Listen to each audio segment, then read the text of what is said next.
মূল্যস্ফীতির কষাঘাত, ৫.৫ লাখ কোটি টাকার খেলাপি ঋণ আর নানা জটিলতায় রুগ্ন অর্থনীতিতে প্রবৃদ্ধি নেমেছে ৪.১৪%। এর সঙ্গে বেসরকারি বিনিয়োগ ও বিদেশি মূলধন প্রবাহ কমে যাওয়ায় শঙ্কায় সামগ্রিক প্রবৃদ্ধি। ঢাকা চেম্বার আয়োজিত সেমিনারে উঠে আসে দেশের অর্থনীতির এই চিত্র। ব্যবসায়ীরা বলেন, বৈশ্বিক বাণিজ্য বাধা, মধ্যপ্রাচ্য সংকট ও জ্বালানির বাড়তি ব্যয়ে বড় চাপে আছে অর্থনীতি। ঘনীভূত হচ্ছে বহুমুখী সংকট। কর প্রশাসন, online corporate platform, automated faceless refund and risk based digital audit selection চালু করা, অথরাইজড ইকোনমিক অপারেটর প্রতিষ্ঠানগুলোর কাস্টমস ক্লিয়ারেন্স দ্রুত করা। এই আমাদের সাপ্লাই বটলনেস আছে, এনার্জি শর্টেজ আছে, উইক্স লজিস্টিক আছে, পোর্ট কনজেশনস আছে।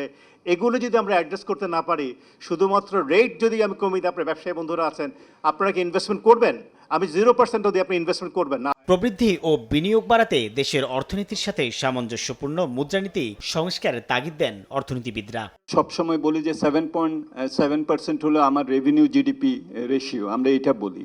এটা হলো সরকার যেটা পায় তার সাথে জিডিপি রেশিও, পাবলিক যেটা দেয় সেটার সাথে জিডিপি রেশিও যদি আমরা ধরি তাহলে এটা তো অনেক বেশি। আগামী 2 বছরের আগে গ্যাস বা এই সংকট কমানো সম্ভব হবে না। গ্রাউন্ড রিয়েলিটি বলছে হয়রানি ট্যাক্স কমাবার ব্যাপারে তো কোনো এই ধরনের টাইম ফ্রেমের দরকার নেই। হয়রানি tax we can bring it down within 1 ইয়ার। অর্থমন্ত্রী জানান, সংকট থেকে অর্থনীতিকে উত্তরণের অভিজ্ঞতা বিএনপি সরকারের থাকলেও জ্বালানি সংকট দূর করতে আরও সময় প্রয়োজন। বিদ্যুৎ গ্যাস সমাধানের জন্য একটা সময়ের দরকার।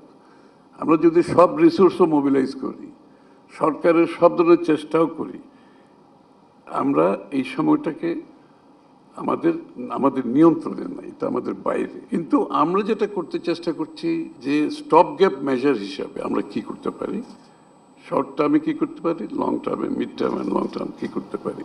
ব্যাংকিং খাতের কাঠামোগত সমস্যা সমাধানে ব্যালেন্স শিট ক্লিয়ারেন্স ও প্রকৃত আর্থিক চিত্র তুলে ধরতে ১ সেপ্টেম্বর থেকে নতুন প্যাকেজ হচ্ছে বলেও জানান অর্থমন্ত্রী। বিনিয়োগ ব্যতীত এখান থেকে বেরিয়ে আসার কোনো সুযোগ নাই। সাইফুল ইসলাম, সময় সংবাদ, ঢাকা।